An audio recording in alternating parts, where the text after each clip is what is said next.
Okay, so let's talk about the 1920s because I think that's about where we left off before spring break. The 1920s, in terms of economics, is really a continuation of the economics of the Gilded Age. You have a lot of wealth concentrated at the top. Uh, Most Americans at the bottom don't have anything.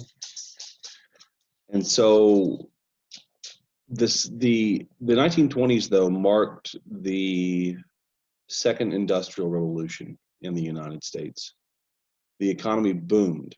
There was a brief post-war depression at the end of World War I, as, of course, exports to Allied countries dropped off at the end of the war. And then beginning in 1922, there was a huge uh, economic boom that peaked in 1927 and lasted all the way until 1929. During this time, industrial output more than doubled. The gross national product of the United States rose 40%. And the rise of this new economy was based on the rise of consumer goods, automobiles, appliances, furniture, clothing. So as I was saying, this rise was built on automobiles, appliances, furniture, clothing. Just as an example, in 1920, the country's factories produced 5,000 electric refrigerators. By 1925, they were producing 1 million electric refrigerators. And this boom in consumer goods was made possible by the national per capita income. During this time period, the national per capita income rose by 30%. To $681 by 1929. It may not seem like a lot by today's standards, but it was a lot.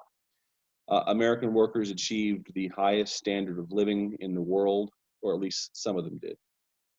And you got to keep in mind that in 1920, the census revealed that about half of the country lived in cities, the other half lived on farms. And so those that are living on farms are falling on harder and harder times. I'll talk about that in a moment. But those that are living in the cities, many of them are actually experiencing a boost in lifestyle in terms of worker pay and benefits. The automobile was a perfect example of this kind of rapid growth. The automobile, of course, which came about in the 19 teens, rapidly became popularized in the 1920s. But the popularity of machines like automobiles masked the economic instability of the era.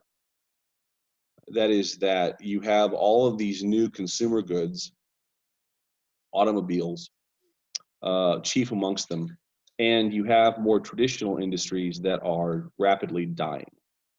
Agriculture, again, hard times, trucking, trains, railroads, all fallen on hard times. And so we'll talk about how the automobile masked economic instability.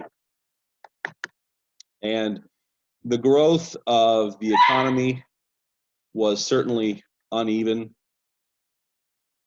One of the other things that drove the growth of the economy was electrical appliances like washing machines, vacuum cleaners, refrigerators, and ranges that all came onto the market for the first time. Radio broadcasting and motion picture production all boomed during the 20s.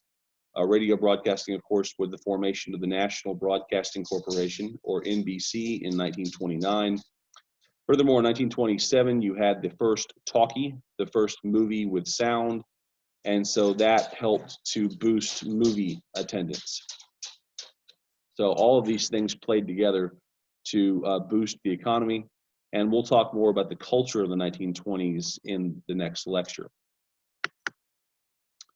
As far as industry, light metals and chemical engineering came of age for the first time. Corporations spent huge amounts on advertising. Advertising came of age for the first time. This is really, in many ways, the first modern American consumer economy. Cigarettes, of course, the Duke family of North Carolina did a lot to bring modern tobacco, modern South into the economy. So Chain stores became a thing for the first time. Grocery chain stores like the A&P, like Woolworths, Five and Dimes, where everything is either a dime or a nickel. Drug stores like Rexall's and Liggett's opened all over the country. So chain stores played a huge part too. Businessmen called it the new era. But again, as I said before, this new era disguised the decline of traditional industries, the decline of railroads, the decline of cotton use because of new synthetic fibers like rayon. Cotton use declined during this time period. And farm prices rapidly declined. Farm exports fell off a cliff in 1921. They fell by $2 billion as Allies stopped buying goods from the United States at the end of the war. And the farmer per capita income dropped to $273 in 1929 compared to $681 for the national average. So clearly, agriculture is not doing well. Furthermore, toward the end of the 20s, you had serious drought-like conditions in many parts, the middle part of the country, that would lead to what historians call the Dust Bowl in the 1930s. So that also did not help. But for many, the decade was the Roaring 20s. It was the Jazz Age. It was an era of conspicuous consumption for the wealthy, but only for the wealthy. Organized labor was stunted during the 20s. Middle and upper class Americans were the ones who flourished the most, but there were ominous signs of danger, the concentration of wealth in the hands of too few. See, this is something that our own Congress is starting to realize, even here just in the last couple of months.